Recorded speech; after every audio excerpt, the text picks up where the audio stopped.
ಎಲ್ಲರಿಗೂ ನಮಸ್ಕಾರ. ನಾನು ಡಾಕ್ಟರ್ ಪ್ರಿಯಾ ಕಿವಡಸನ್ನವರ್, ಕೃಷಿ ವಿಜ್ಞಾನಗಳ ಮಹಾವಿದ್ಯಾಲಯ ಇರುವಕ್ಕಿಯಲ್ಲಿರುವಂತಹ ಬೀಜ ವಿಜ್ಞಾನ ಮತ್ತು ತಂತ್ರಜ್ಞಾನ ವಿಭಾಗದಲ್ಲಿ ಸಹಾಯಕ ಪ್ರಾಧ್ಯಾಪಕರಾಗಿ ಕಾರ್ಯನಿರ್ವಹಿಸ್ತಾ ಇದ್ದೇನೆ. ನಾನು ಇವತ್ತು ಹೊಸದಾಗಿ ಬಂದಂತಹ ಕರಡು ಬೀಜ ಮಸೂದೆ 2025ರಲ್ಲಿ ಬಂದಿರುವಂತಹ ಬೀಜ ಮಸೂದೆ ಬಗ್ಗೆ ತಿಳಿಸಿಕೊಡುತ್ತೇನೆ. ಮೊದಲೇ ಇರುವಂತಹ 1966 ಮತ್ತು 1983ರ ಬೀಜ ಕಾಯ್ದೆ ಆಗಿರಬಹುದು ಅಥವಾ ಬೀಜ ನಿಯಂತ್ರಣ ಆದೇಶ ಇವೆರಡರ ಬದಲಾಗಿ ಹೊಸ ಬೀಜ ಕಾಯ್ದೆಯನ್ನ 2025ರಲ್ಲಿ ತಯಾರಿಸಲಾಗಿದೆ. ಈ ಕಾಯ್ದೆಯನ್ನು ನವೆಂಬರ್ 11, 2025ರಂದು ಬಿಡುಗಡೆ ಮಾಡಲಾಯಿತು. ಈ ಕಾಯ್ದೆಯಲ್ಲಿ ಹೊಸದಾಗಿ ಸೇರಿಸಿದಂತಹ ವಿಷಯಗಳೇನೆಂದರೆ, ಮೊದಲನೆಯದಾಗಿ ಬೀಜ ವ್ಯಾಖ್ಯಾನ. ಬೀಜ ವ್ಯಾಖ್ಯಾನ ಅಂದರೇನು ಅಂತ ನಾವು ಬೀಜ ವ್ಯಾಖ್ಯಾನದಲ್ಲಿ ತಿಳಿಸಿಕೊಡುತ್ತೇವೆ. ಆ ವ್ಯಾಖ್ಯಾ ರಚನೆಯಲ್ಲಿ ಹೊಸದಾಗಿ ಏನನ್ನ ಆಡ್ ಮಾಡಿದ್ದಾರೆ ಅಂದರೆ, ಬೀಜ ಎಂದರೆ ಗ್ರಾಫ್ಟ್ಗಳಾಗಿರಬಹುದು, ಗಡ್ಡೆಗಳಾಗಿರಬಹುದು, ಸಸಿಗಳಾಗಿರಬಹುದು, ಅಂಗಾಂಶ ಕೃಷಿಯಿಂದ ಮಾಡಿರುವಂತಹ ಸಸಿಗಳಾಗಿರಬಹುದು, ಕೃತಕ ಬೀಜ ಅಂದರೆ ಸಿಂಥೆಟಿಕ್ ಸೀಡ್ಸ್ ಆಗಿರಬಹುದು.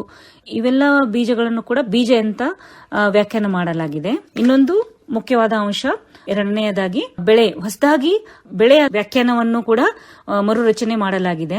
ಅಂದರೆ ಹೊಸದಾಗಿ ಆಡ್ ಮಾಡಿದಂತ ಬೆಳೆಗಳು ಅಂತಂದ್ರೆ ಹಣ್ಣಿನ ಬೆಳೆಗಳಾಗಿರಬಹುದು, ತರಕಾರಿ ಬೆಳೆಗಳು, ಮಸಾಲೆ ಪದಾರ್ಥಗಳ ಬೆಳೆಗಳು, ಹೂವಿನ ಬೆಳೆಗಳು, ಅಲಂಕಾರಿಕ ಬೆಳೆಗಳು ಮತ್ತು ತೋಟಪಟ್ಟಿ ಬೆಳೆಗಳನ್ನು ಈ ಬೆಳೆಗಳ ವ್ಯಾಖ್ಯಾನಕ್ಕೆ ಹೊಸದಾಗಿ ಸೇರ್ಪಡಿಸಲಾಗಿದೆ.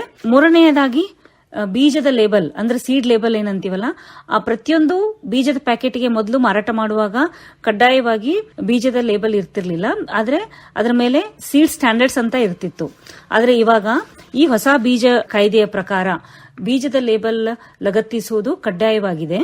ಬೀಜದ ಲೇಬಲ್ ಅನ್ನು ಕಡ್ಡಾಯವಾಗಿ ಲಗತ್ತಿಸಲೇಬೇಕು ಅಥವಾ ಆ ಬೀಜದ ಪ್ಯಾಕೆಟ್ ಮೇಲೆ ಬೀಜದ ಲೇಬಲ್ ಅನ್ನು ಮುದ್ರಿಸಬೇಕು. ಇಲ್ಲಿವರೆಗೂ ನಾವು ಅದೇ ಹೇಳಿದ್ನಲ್ಲ, ಇವಾಗ ಸೀಡ್ ಸ್ಟ್ಯಾಂಡರ್ಡ್ಸ್ ಅಂದರೆ ಕನಿಷ್ಠ ಭೌತಿಕ ಶುದ್ಧತೆ ಆಗಿರಬಹುದು, ಮೊಳಕೆ ಪ್ರಮಾಣ, ಇದನ್ನೆಲ್ಲ ಮುದ್ರಿಸ್ತಾ ಇದ್ವಿ.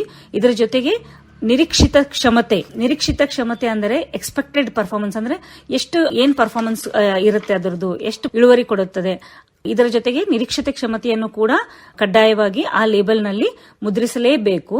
ಇನ್ನೊಂದು ಮುಖ್ಯವಾದ ಅಂಶ, ಯಾವುದೇ ಒಂದು ಹೊಸ ತಳಿನ ಮಾರಾಟ ಮಾಡಬೇಕಂದ್ರೆ ಆ ತಳಿಯನ್ನು ನೋಂದಾಯಿಸಿ ಆಮೇಲೆನೆ ಆ ತಳಿ ಮಾರಾಟಕ್ಕೆ ಲಭ್ಯವಿರುತ್ತದೆ ಎಂದು ಈ ಹೊಸ ಬೀಜ ಕಾಯ್ದೆಯ ಪ್ರಕಾರ ತಿಳಿಸಲಾಗಿದೆ. ಅಂದ್ರೆ ಇಲ್ಲಿವರೆಗೂ ತಳಿಗಳನ್ನ ನೋಂದಾಯಿಸದೇ ಇದ್ರೂ ಕೂಡ ಮಾರಾಟ ಮಾಡ್ತಾ ಇದ್ರು. ಆದರೆ ಈ ಬೀಜ ಮಸೂದೆ ಅಡಿಯಲ್ಲಿ ಹೊಸ ಸಮಿತಿಯನ್ನು ಕೂಡ ರಚಿಸಲಾಗಿದೆ.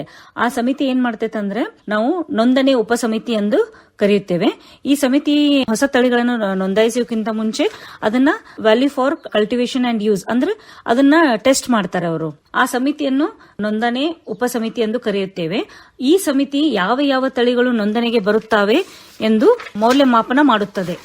ಈ ತಳಿ ಬೆಳೆಯುವುದರಿಂದ ಏನು ಉಪಯೋಗ ಆಗುತ್ತದೆ ಹಾಗೂ ಉತ್ಪಾದಕತೆ ಬಗ್ಗೆ ಸವಿಸ್ತಾರವಾಗಿ, ಅಂದರೆ ಆ ತಳಿಯ ಬೆಳೆಯುವುದರಿಂದ ಯಾವ ಕ್ಷೇತ್ರದಲ್ಲಿ ಲಾಭವಾಗುತ್ತದೆ ಅಥವಾ ಅದು ಮೆಡಿಸಿನಲ್ ಉಪಯೋಗ ಇರಬಹುದು, ಬೇರೆ ಯಾವುದೇ ಒಂದು ಉಪಯೋಗ ಇರಬಹುದು, ಕಮರ್ಷಿಯಲ್ ಉಪಯೋಗ ಇರಬಹುದು, ಅದನ್ನೆಲ್ಲ ಕಂಪ್ಲೀಟ್ ಆಗಿ ಮೌಲ್ಯಮಾಪನ ಮಾಡಲೇಬೇಕು. ಅಂತಹ ತಳಿಗಳನ್ನ ಈ ಎಲ್ಲಾ ಮೌಲ್ಯಮಾಪನ ಮಾಡಿದ ನಂತರನೇ ನೋಂದಣಿ ಮಾಡಲಾಗುತ್ತದೆ.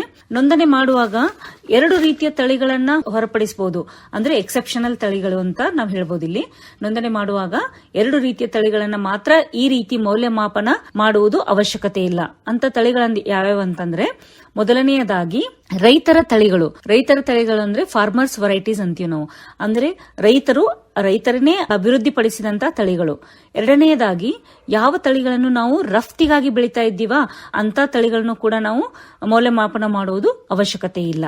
ಇದು ಇನ್ನೊಂದು ಮುಖ್ಯವಾದ ಅಂಶ ಹೊಸ ಬೀಜ ಕಾಯ್ದೆದು. ಇನ್ನೊಂದು ಮುಖ್ಯವಾದ ಅಂಶ ತೋಟಗಾರಿಕಾ ಬೆಳೆಗಳಿಗೆ ಸಂಬಂಧಪಟ್ಟಿದ್ದು. ಅಂದರೆ ಎಲ್ಲಾ ನರ್ಸರಿಗಳು ಕೂಡ, ಯಾವುದೇ ನರ್ಸರಿಗಳಾಗಿರಬಹುದು, ಅವು ಕೂಡ ಕಡ್ಡಾಯವಾಗಿ ನೋಂದಣಿ ಮಾಡಿಕೊಳ್ಳಲೇಬೇಕು. ಪ್ರತಿಯೊಂದು ನರ್ಸರಿ ಇನ್ಮೇಲೆ ಸಸಿಗಳ ಮಾರಾಟ ಮಾಡಬೇಕೆಂದರೆ ಆ ನರ್ಸರಿಗಳು ಬೀಜ ಕಾಯ್ದೆಯ ಅಡಿ ಅಥವಾ ಬೀಜ ಮಸೂದೆ ಅಡಿಯಲ್ಲಿ ನೋಂದಣಿ ಮಾಡಿಕೊಳ್ಳಲೇಬೇಕು. ಅಂದ್ರೆ ಮಾತ್ರ ಅವರು ಮಾರಾಟ ಮಾಡಬಹುದು. ಇನ್ನು 8ನೇದಾಗಿ ಬೀಜದ ಲೇಬಲ್ನಲ್ಲಿ ಇಲ್ಲಿಯವರೆಗೆ ನಾವು ಬೀಜ ಎಲ್ಲಿಂದ ಬಂತು ಎನ್ನುವುದನ್ನು ತಿಳಿಸ್ತಾ ಇರಲಿಲ್ಲ. ಅಂದರೆ ಬೀಜದ ಸೋರ್ಸ್ ಅಥವಾ ಬೀಜದ ಉತ್ಪಾದನಾ ಮೂಲವನ್ನು ಕಡ್ಡಾಯವಾಗಿ ನಮೂದಿಸಬೇಕಂತ ಇರಲಿಲ್ಲ. ಆದರೆ ನಾವು ಈಗ ಈ ಹೊಸ ಬೀಜ ಕಾಯ್ದೆಯ ಪ್ರಕಾರ ನಮೂದಿಸಲೇಬೇಕು. ಅಂದ್ರೆ ಹೊಸದಾಗಿ QR ಕೋಡ್ ಅನ್ನ ಇಂಟ್ರೊಡ್ಯೂಸ್ ಮಾಡ್ತಾ ಇದ್ದಾರೆ. ಅಂದ್ರೆ QR ಕೋಡ್ ಅನ್ನ ಕಂಪಲ್ಸರಿ ನಾವು ಮುದ್ರಿಸಲೇಬೇಕು ಆ ಬೀಜದ ಪ್ಯಾಕೆಟ್ ಮೇಲೆ.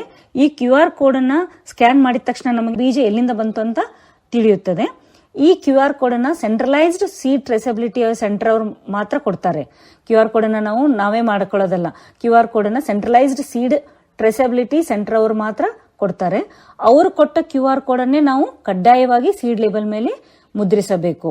ಇನ್ನೊಂದು ಮುಖ್ಯ ಅಂಶ ಈ ಹೊಸ ಬೀಜ ಕಾಯ್ದೆಯದ್ದು, ತುರ್ತು ಪರಿಸ್ಥಿತಿಗಳಲ್ಲಿ ಅಂದ್ರೆ ತುಂಬಾ ನಮಗೆ ನೆಸೆಸರಿ ಇದ್ದಾಗ ಅವಾಗ ಮಾತ್ರ ಈ ಒಂದು ಅಂಶವನ್ನು ಪರಿಗಣಿಸಬೇಕು. ತುರ್ತು ಪರಿಸ್ಥಿತಿಗಳಲ್ಲಿ ಮಾತ್ರ, ಅಂದ್ರೆ ಬೀಜ ಕಡಿಮೆ ಪ್ರಮಾಣದಲ್ಲಿ ಲಭ್ಯ ಇರುವಾಗ, ಅಂದ್ರೆ ಬೀಜದ ಕ್ವಾಂಟಿಟಿ ಕಡಿಮೆ ಇದ್ದಾಗ ಅಥವಾ ಬೀಜದ ಬೆಲೆ ಅಥವಾ ಬೀಜದ ರೇಟ್ ಜಾಸ್ತಿ ಇದ್ದಾಗ ಆಗ ಕೇಂದ್ರ ಸರ್ಕಾರ ಈ ಬೀಜದ ಬೆಲೆಗಳನ್ನ ನಿಯಂತ್ರಿಸಬಹುದು ಎಂದು ಬೀಜ ಮಸೂದೆಯಲ್ಲಿ ತಿಳಿಸಲಾಗಿದೆ.